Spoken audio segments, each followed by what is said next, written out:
我哋又再分享另外兩件語言，我編號 2A 同 2B。咁我哋一件一件研究。呢個係5個支釘燒嘅底部，亦都係一個櫃後屏。你睇下佢個放大，有時未開片，顏色天青釉。天青釉係特別啲，係藍中帶少少灰，同埋呢就呢度有啲污糟漬。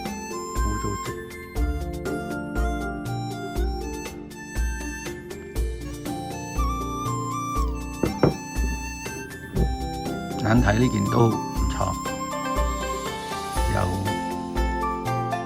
酥油光。另一件。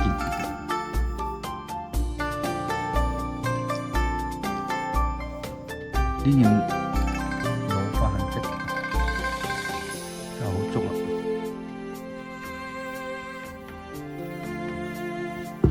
個光呢就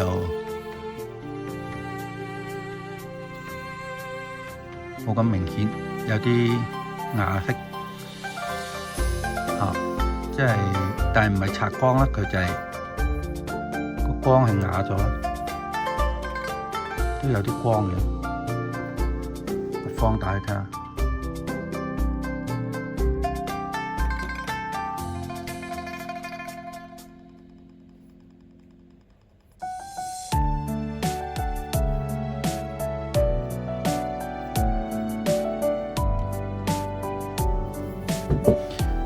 因為宋代咧嚟而家係98年，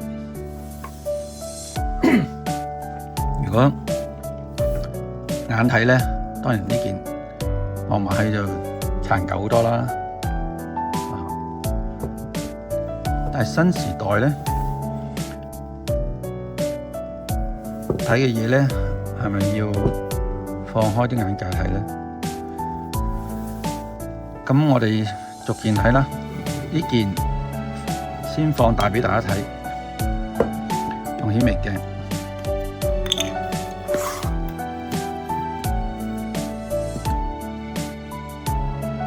唔用顯微鏡睇唔到喎，佢亦都好多土滲，亦都唔係普通土滲，係水滲。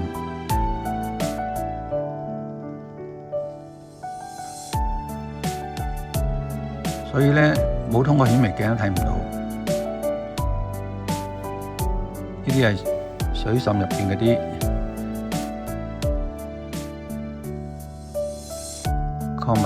礦物質咧，滲透咗入去瓷器嘅表面，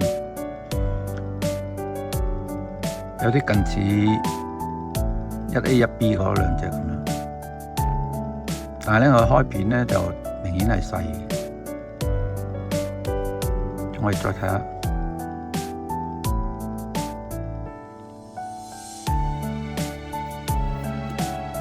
開片冇咁多開片，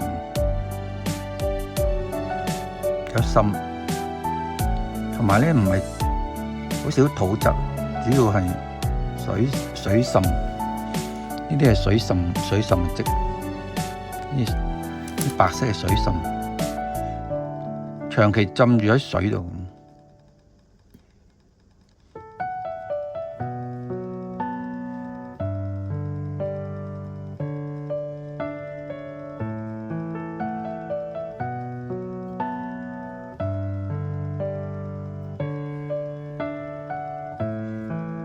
有啲教床咧，教床嘅環境咧唔同咧，佢含水多同含土多唔同，同埋含唔同，有啲鹼性，有啲酸性都有分別。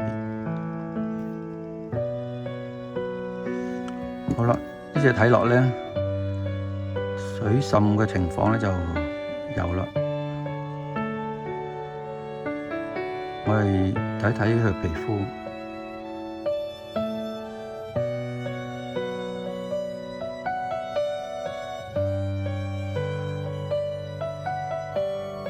好多時都靠皮膚去斷代，因為咧皮膚嗰個變化咧同個年份好大關係，但係能夠完全可以定到咧就不一定，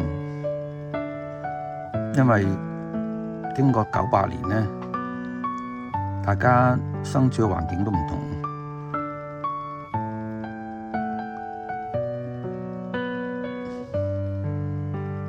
呢啲雖然唔係隔離乾，但係有啲老師咧會將佢變成一種即係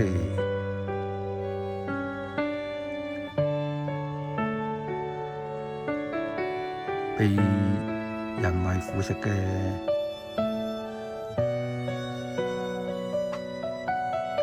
效果，其實應該就唔係咯。但係佢個皮膚其實都算幾好嘅。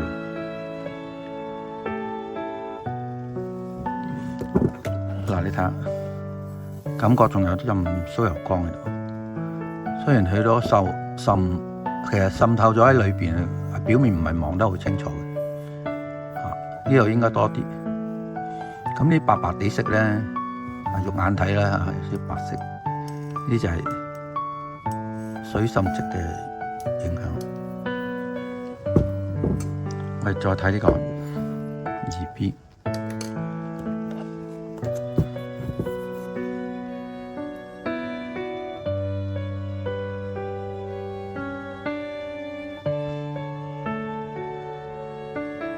好多泥滲，呢度都有啲開片，呢啲開片好似前面開片啦，近似啦。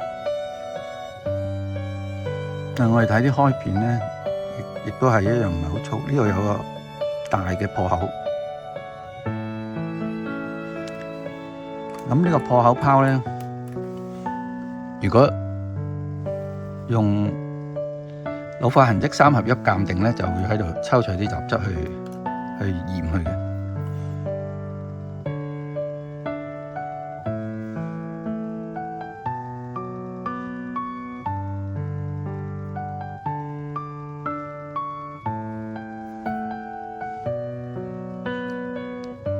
但呢啲唔係水滲嚟嘅，你睇啲泥咧，亦都結實嘅，但係唔係水滲。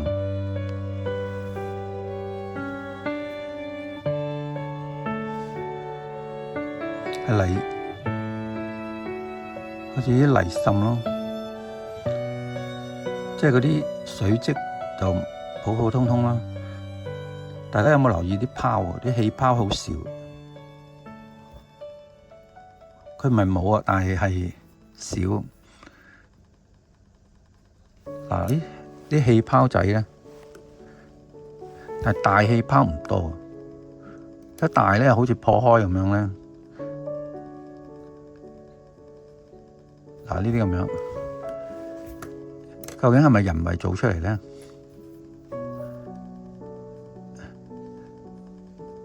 如果你咁樣覺得佢真係老咧？嗱，呢啲破泡，咁成件嘢咧，就肉眼上或者就斷代咧，佢係老咧，還是人為咧？即係話俾你聽，人為咧。如果佢真係人為啊，而家老定人為，就未難以判斷住。但係如果佢真係人為咧，人嗰個技術咧已經好高啦，呢度咧已經開片咧整到好闊啦，好似有一段時間咁樣。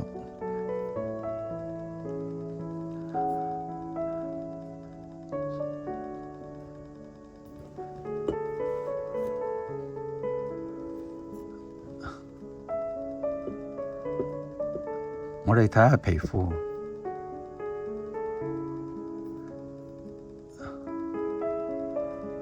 呢個皮膚嗱有隔離光，好明顯。加埋，其實佢嗰個有層嘅波動層次係較少，即係話咧佢嗰個有層起伏咧係較少，所以咧其實咧年代久遠嗰啲咧，因為嗰個物理嘅關係咧，佢嗰個波動咧應該係大啲嘅，即係喺皮膚嗰個表層咧，佢其實咧如果我哋放大咗之後咧，佢係即係個波紋咧係大嘅。尤其是去到宋代咧，佢係有咁耐歷史啦，900年咧，佢雖然可能有啲藏喺窖藏裏邊咧，佢哋環境好好，其實受到保護嘅。佢嗰個瓷器咧，其實係一個受保護嘅動物啊，受保護嘅，所以咧佢咧波動咧係會繼續，但係咧就唔受到嗰啲侵蝕嘅干擾，冇咁大咯。嗱，呢啲皮膚咧睇到咧，佢係波動得唔係咁大。咁咧喺咁嘅情形之下咧，如果又平時買到咧，就我哋要靠眼學啦，同埋最多帶個顯微鏡。即係呢啲咧可以喺五金街度買嘅。即係你買個顯微鏡咧，呢個咧可以駁住個電話，即係用 WiFi 駁電話咧就可以睇到噶啦。咁駁住個電話咧，就可以睇到你入邊啲微細嘅嘢，老化痕跡咧就可以睇晒。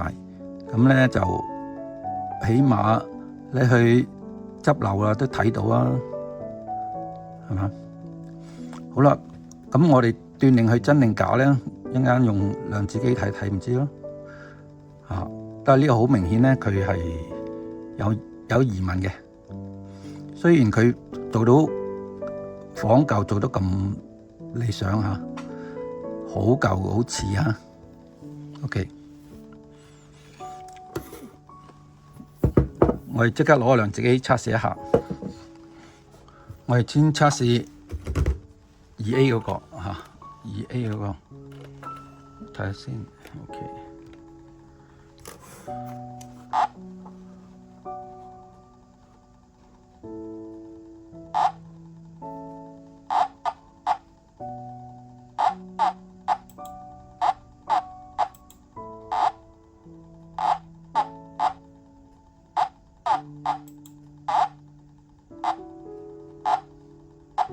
佢化學係3，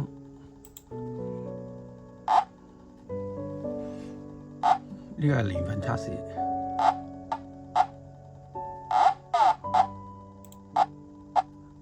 千位到百位，即係11，11、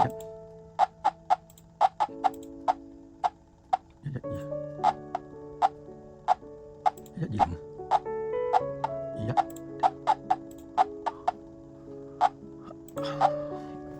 佢太近啦，所以共鳴聲咧，啲年份太近。我哋喺9落翻嚟先。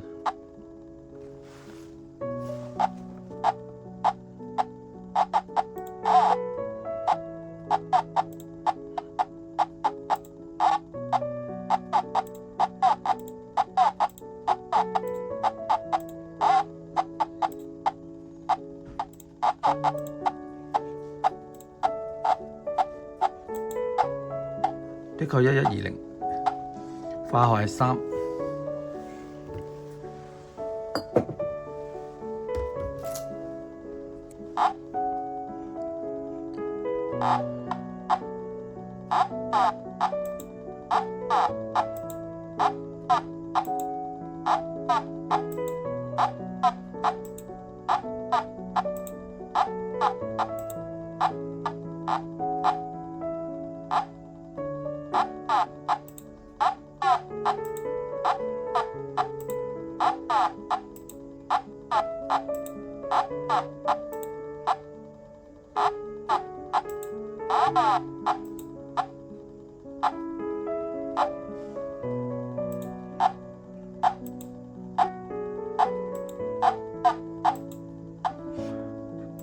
化學15啊，15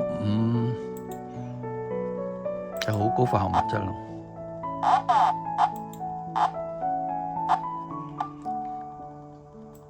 千位數係1，可以試下咁樣上。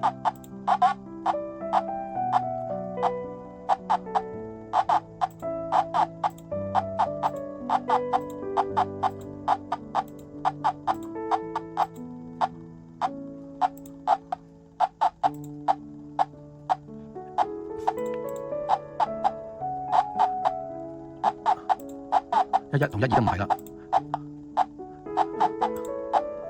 ，19個名稱係19，即係新嘅啦，90年代嘅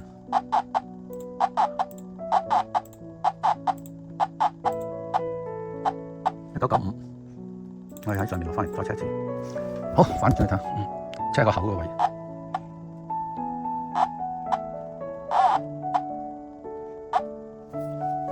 接收個信號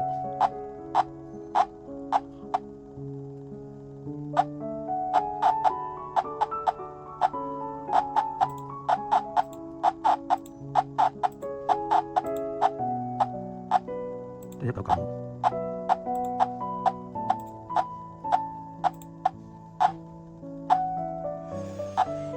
化學15，1995，即係呢個係90年代仿嘅。1995即係30年前咯，都千方百計做到好殘噶啦，佢將件嘢做到你信以為真，佢真係夠嘅。好，今日分享就咁多，希望你哋有估中啊！